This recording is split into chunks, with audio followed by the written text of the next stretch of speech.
Hello friends, welcome to yet another session on essay perspectives. The topic for today is that which hurts instructs, that which instructs creates wonders. Okay friends, before wasting much time, let's jump into the topic. Before we begin friends, as always I have a personal appeal. Third edition of my book on ethics, integrity and aptitude has been released. Unfortunately, the book has been pirated friends, and the pirated copies are of very low print and paper quality. I urge all of you to buy original. Original copies can be bought on from the seller Arvind India on Flipkart, affordable on Amazon. Thank you. Friends, as for every essay, this essay also has to be conceptualized as being made of various components and subcomponents. First we would introduce the topic, then we would explain the essence of the topic, then we would explore the relationship between hurting and instruction, and then instruction and creation, and then we would introduce an element of analysis into the essay by questioning the topic itself, that whether whether there is a scope for instruction happening even without hurting. So then we would conclude. Friends, I feel the best way to start this essay is by referring to the failure of SLV3. All of us are aware, whoever has gone through the Abdul Kalam's writings would have stumbled upon this story of failure of SLV3. So the normal story runs like this. Abdul Kalam sir was heading the project for the launch of SLV3 satellite launch vehicle.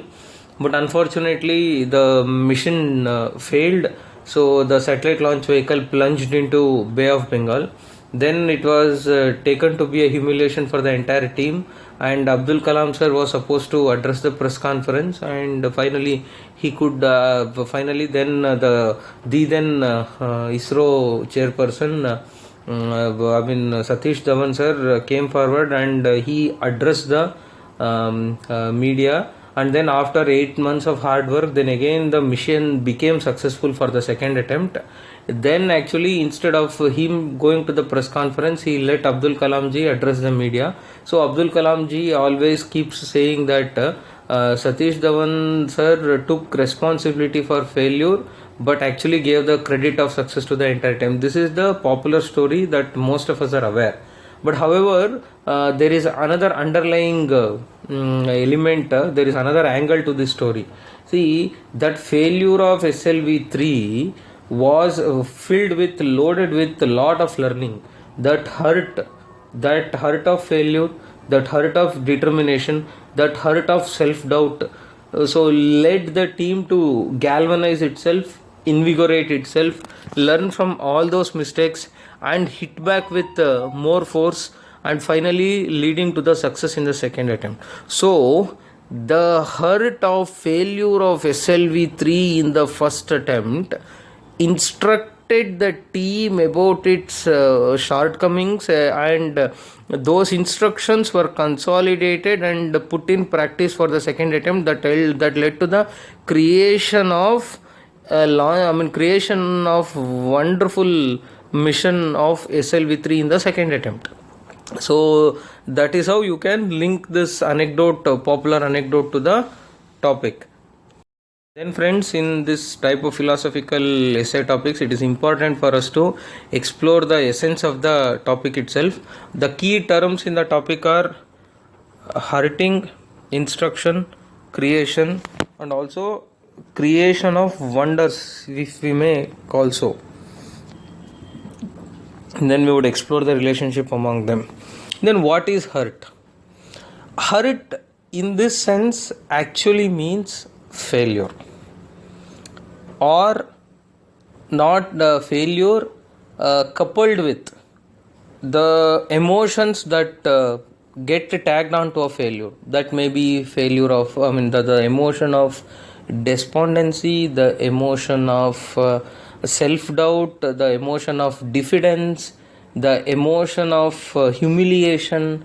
So basically hurt in this context actually means failure and the diffident emotions associated with the failure. Correct? So a person, and this hurting can be actual, can be ascribed also.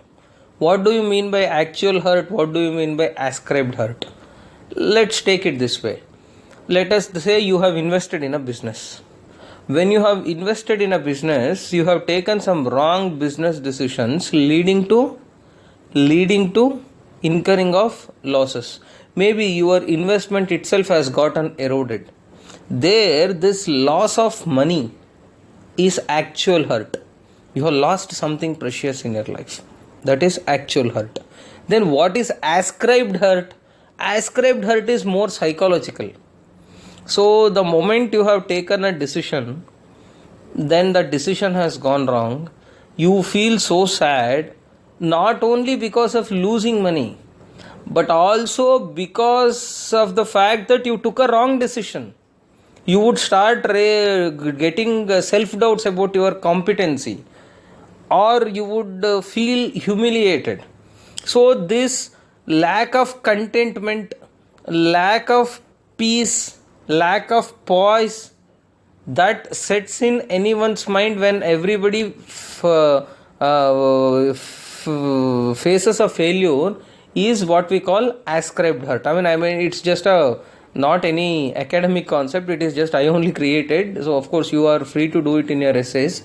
So basically, in order to make your essay look more interesting and more systematic, more organized, so thus the hurt can be actual hurt, that is actual loss, and the hurt can be psychological also. So these two dimensions of hurt would lead to instruction. Okay, that let us come later. Then what is instruction?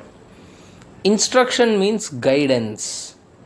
Instructions means lessons. Instruction means teachings. Okay. Basically, a person, in this context at least, if not everywhere, in this context, instruction actually means learnings and guidance. So you can put that shortly. Perhaps in the previous example of a person investing and incurring losses, so what is the instruction that he may have got? So he got to know where not to invest, how not to invest, whom not to trust, or how to analyze the business, or how to predict the fortune, or how to predict the business environment in which the business functions. Lot of things, right? See, I have invested something and I have lost money. Okay, maybe I would understand that this is not a rewarding investment avenue itself, or maybe I would realize that this is not the right time to invest. Maybe I would realize that I invested in a particular fashion because my decision was based on so and so variables which are not correct variables. So all these things actually, the process of decision making that pushed me into investment might not also be correct. So all these things would actually give him a perspective as to how to invest, where to invest, when to invest, based on what factors to invest. Correct? So that is what I call instruction. Then comes creation. Creation of wonders. What do you mean by creation? Creation actually means a success here. Creation actually means an achievement. Creation actually means an accomplishment. And also here I want you to lay extra emphasis on creation of wonders, because the topic itself says that which hurts instructs, that which instructs creates wonders. So there is an emphasis on creates wonders. So what does it actually mean? See, success can be of two types. One is a normal success. One is a spectacular success, magnificent success, or success with flying colors. Correct? See, in an examination hall, everyone who scores more than minimum marks is considered to be successful. They are passed. They are not failed. Correct? But only those people who are in top 10, top 100 are regarded to be persons with spectacular success and magnificent success. Right? So here, creation actually means, just mere creation means ordinary success. Creation of wonders actually means extraordinary, spectacular, or success with flying color. So what actually so then exploring the relationship amongst all these three, we would realize the actual hidden meaning behind this topic. What is this topic actually trying to convey? It is actually trying to convey that if a person fails and learns from that failure and works for success for the second time, he would end up getting not ordinary success, he would end up getting magnificent, spectacular success or success with flying colors. Correct? So because when success happens on its own, it happens. Okay, but when success is preceded by a failure and guidance or success emanates from the lessons of previous failure, what happens? It does not happen on its own, it is made to happen. When you make success happen, then you have the scope to make it happen in a grandiose style. You have the scope to make it in a exceptional way. So thus, basically what it is trying to tell you is, whenever you face a failure, whenever you face a humiliation, please learn from that humiliation and remodel your strategy and attempt the second attempt with full force, so that you would come out with flying colors. Then friends, once we have explored the meaning of the topic, then it is important for us to specifically establish the relationship between hurt and instruct. That means, why would hurting instructs? That means, why would a failure, why would a loss guide or give some valuable lessons to any of us? Okay, this is because of three main reasons. Number one, intensity and the pain.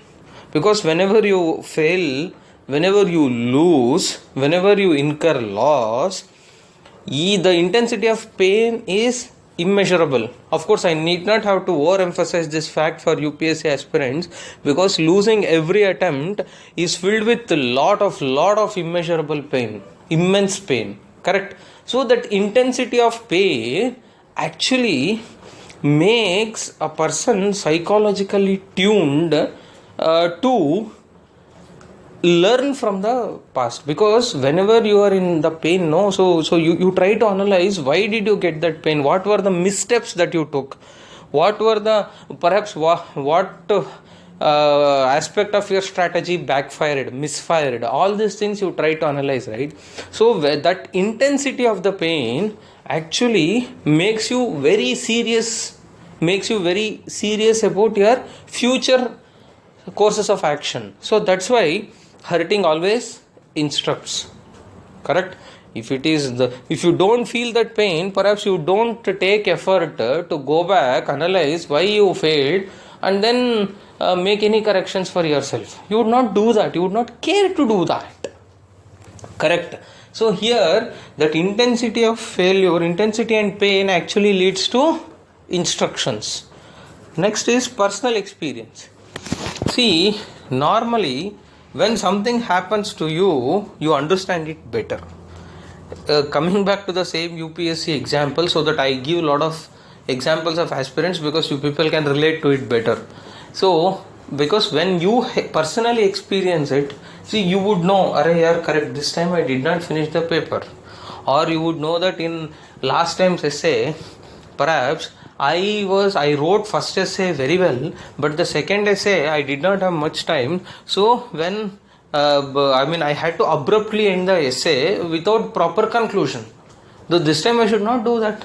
Or maybe I did not do the writing practice properly.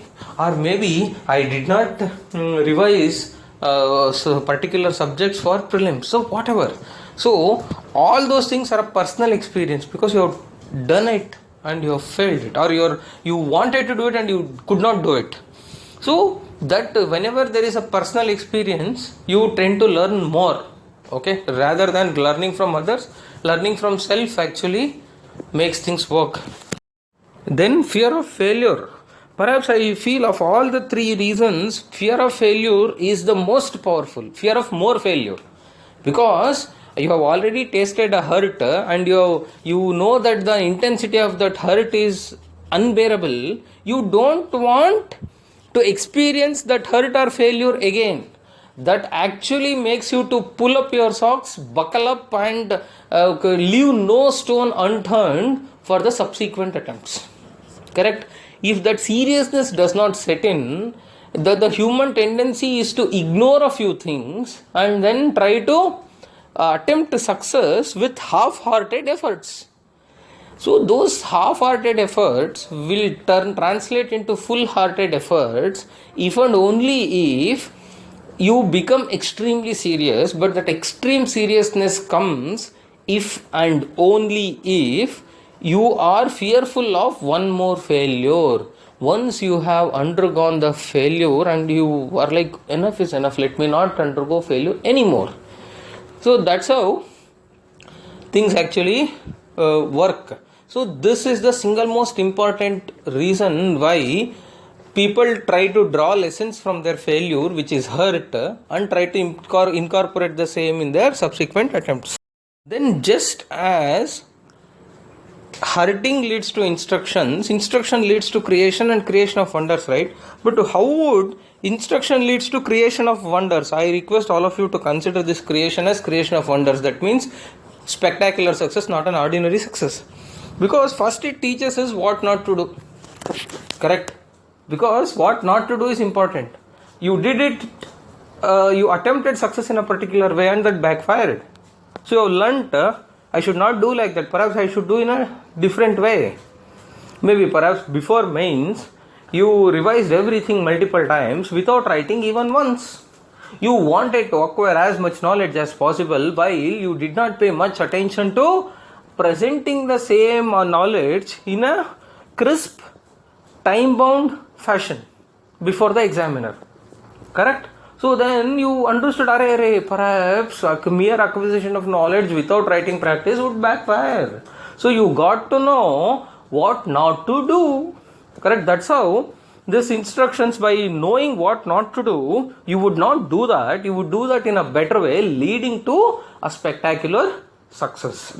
Then comes, of course, one is what not to do, and other thing is, but of course directly you don't get to know what to do, but perhaps you would get to know the probable right way to do.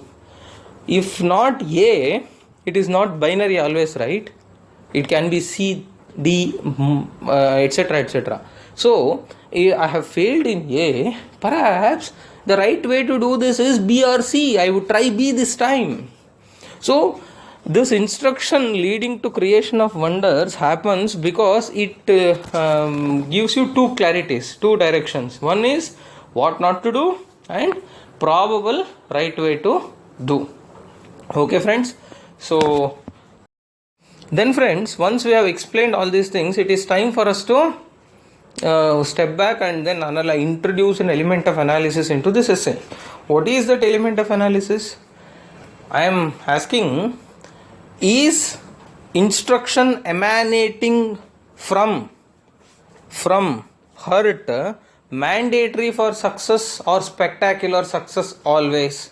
What was the line of argument with which I started this essay? The line of argument was learning from the failures and incorporating the same into your subsequent attempts would land you in spectacular success. This is the line of argument with which we started the essay.